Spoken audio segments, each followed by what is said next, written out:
Here is another quick 9 playthrough here on the channel for you all. The date and the divisions, of course, shown on screen in the thumbnail. Remember to hit thumbs up and subscribe to the channel as well. Timestamps in the description down below, and remember the replays here are from old tournaments, so use the old ball attribute levels, which have now, of course, doubled. Hope you're enjoying Quick 9.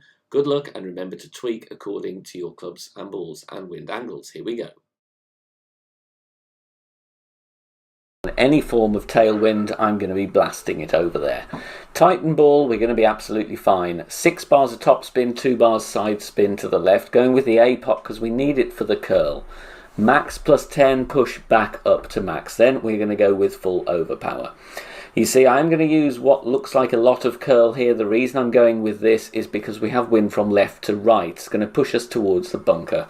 If we have wind the other way, would need to reduce the curl. Full overpower with the Titan. Obviously you can go with the Berserker and less overpower if you want to. Hitting perfect, and even though we're using a lot of curl, look, we are still only just missing left of pin. Just rolling onto the fringe, very, very makeable wedge. Hole number 2, as long as we don't have predominantly tailwind, I am going to play with the sniper, and I'm going to go with the backspin approach. 2 bars right spin, between 5.5 and 6.5 bars of backspin depending on the wind. Here it is all about trying to catch a mini funnel towards the pin from the slope, top right corner of the green as we look. What I don't do here though, need to do more of, is anticipate the second bounce wind effect. We do miss this one to the left. The adjustment I make here is mid-distance 20% elevation. We do have a more headwind, I would be playing maximum numbers instead. So mid plus 20. And we do get the general idea of it here with a perfect ball. However, this is one where I think a token would be good just to see how much offset you are going to need. As you can see, we do come in too far to the left here, so we either go with more adjustment or we go with more offset to begin with. If we just aim that one more square to the right, we're going to be very close indeed. Hole number 3, we have some tailwind here, so I'm going to go aggressive with the Titan. Play with 6 bars top spin. Stupidly, I reduced this to 5 top spin. I didn't need to. 2 bars side spin to the right, stretch out, find our position. Then we are going to adjust max plus 10, then push back up to max. Can go with a Berserker if you want to use less overpower. Here I'm going with max, but I did need to stick with 6 bars top spin. Plenty of curl to the right, almost 1 ball outside the adjustment ring to the right. We do hit great left here, so we are going to be nearer to the rough on the left than we would like, but we still do find the fairway, and that's absolutely fine. Obviously a perfect would have put us a little bit more away from the rough. 392 yards. Obviously if you have more topspin, and if you'd have gone with 6 bars like I wanted to, we'd have been a little bit further. So we would probably have been in max distance Thorn here rather than Grizzly, but we still have a chance. I'm playing here 20% slider plus 10% elevation. I was judging from the minimum distance line how far I was from min. Check out the Academy playlist, tutorial videos for min, mid and max, and also slider and rings from min guidance. So 20% slider, 10% elevation. The ball guide did disappear, however, because there's a lot of flight time before the tree, I didn't actually need to go with any curl. And we dropped that beautifully, ball guide to hole for an albatross. On this par 3, I would recommend that you're going to bounce over from the right-hand fairway circular pad, because the left-hand fairway that's connected to the green is extremely bumpy. So I'm adding backspin and a little bit of side spin here, depending what the wind angle is doing, of course. Having the blue ring, the kind of top and the left-hand curve of the blue ring lined up with that fairway pad. You can see the ball guide is short and to the right of pin, because that is then going to compensate for the wind push. We've got kind of cross tailwind in this example. Adjusting 1 to 1, so 6 rings for a 6 mph wind. Now, look at the bunker there. If you're adjusting for crosswind in the other direction, it will cause you to adjust down to a lower point, so compensate for that if you need to. But with this setup here in this wind angle, we're dropping it nicely. Now, hole 5. 4.5 top spin, 2 bars side spin to the left. We have a hint of tailwind here, but it's predominantly crosswind. Red ring touching the rough on the left at max with the power 3 ball. Max plus 20 is the adjustment. Here, what I needed to do, which I didn't, was I should have pushed up 2 or 3 yards because we do drop to a slightly lower point. Half wall curl to the left, and we are hitting perfect. Obviously, if you have wind pushing the other direction, you will need to adapt the curl a little bit. We only just made it across, which is why I said there I should have pushed up a little bit. We do have plenty of room. Bowl-shaped fairway is going to keep the ball in play unless you hit a horrendous great left or great right. Second shot, play true club distance plus 10% elevation. There is a sticky spot here. I did spend quite a bit of time trying to find it, but didn't quite get there. So in the end, I played this one, I think 85 to 90% slider plus 10. Problem I had here with the spins I had on, I didn't leave the ball guide short enough of pin. So we do come in a little bit on the hot side, which is going to happen with the design of the fairway and the green. So narrow miss to the right, but still a very, very good chance. True club distance plus 10 is what I would recommend. Hole number 6, going with the narrow strip of fairway to the left. Power 2 ball here. 4 bars top spin, which I then decide to go with 4.5, and 1 bar side spin to the left. I would recommend aiming a little bit more left of centre here because the wind is going to push us to the right. Max plus 10 is the adjustment here, and I don't push up to max because I don't think we need to. Obviously, power 3 ball can be used as well, but we do hit this one perfect. If you are using a power 3, I would just dial back on the top spin slightly. There you can see the wind did push us a little bit too close to the rough, which is why I do advise just aim slightly off centre if you do have level crosswind. Second shot from here, going to be playing true club distance with the thorn. And I want to either go with no spin or a little bit of backspin.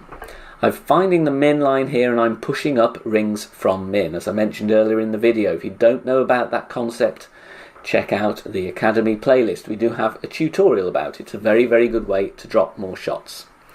I'm pushing up here around 14-15 rings, so I'm playing this one 15% slider, and because we're playing uphill, I'm going minus 10% elevation. I do decide to go with half a bar of backspin in the end, just looking at the ball guide and judging my experience of playing with the thorn.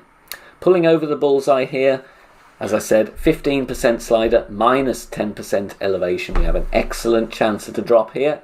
We're just away on 0 seconds on the clock, but it does drop beautifully for a very nice eagle right at pin.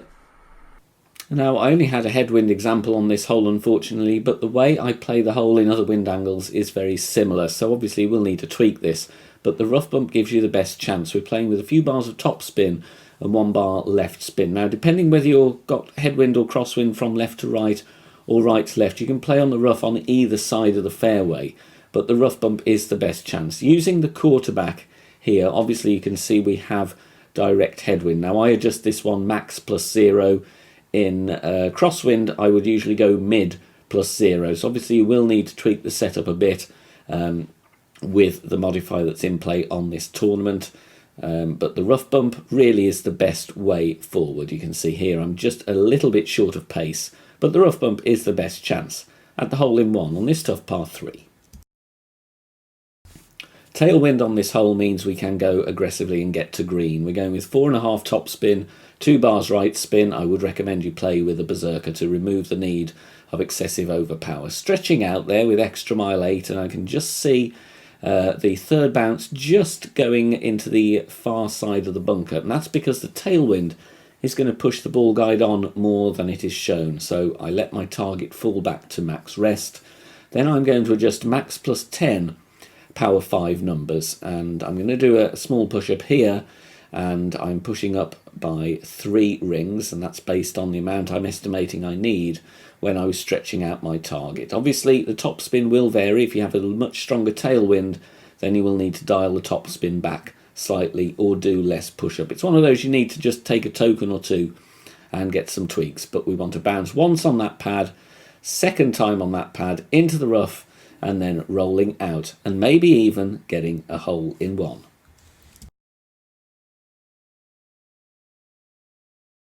If you are enjoying the free content here on the channel and want to help out and keep everything free, then please consider making a small donation. All donations are gratefully received and help me out here on the channel, as all of the content here is produced for free in my own spare time. You can do that in one of three ways. You can hit the thanks button here on YouTube, you can make a PayPal donation via the link in the description down below, or you can also join us over on Patreon. Details at the end of the video.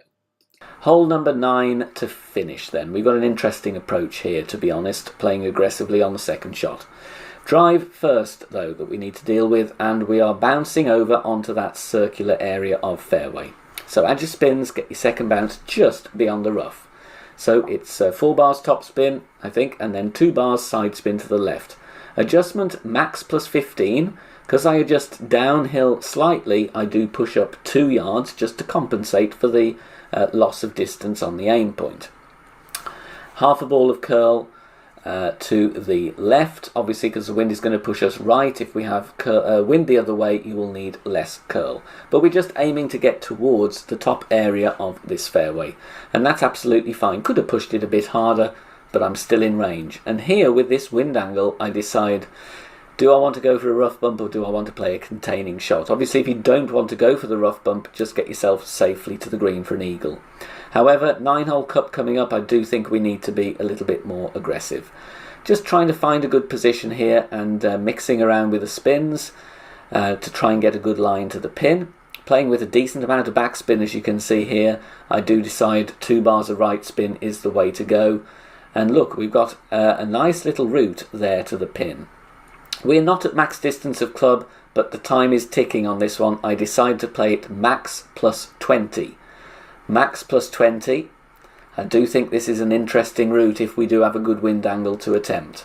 First time I've ever played this shot, to be honest. I do hit perfect, and I'm quite pleased with the result. We hit the rough exactly where we want to, but just going to miss to the right edge, but still very good for a first look. Max plus 20. Thanks very much for watching this video here on the channel. If it has helped you in any way, please consider sharing it amongst your friends and clanmates in the game.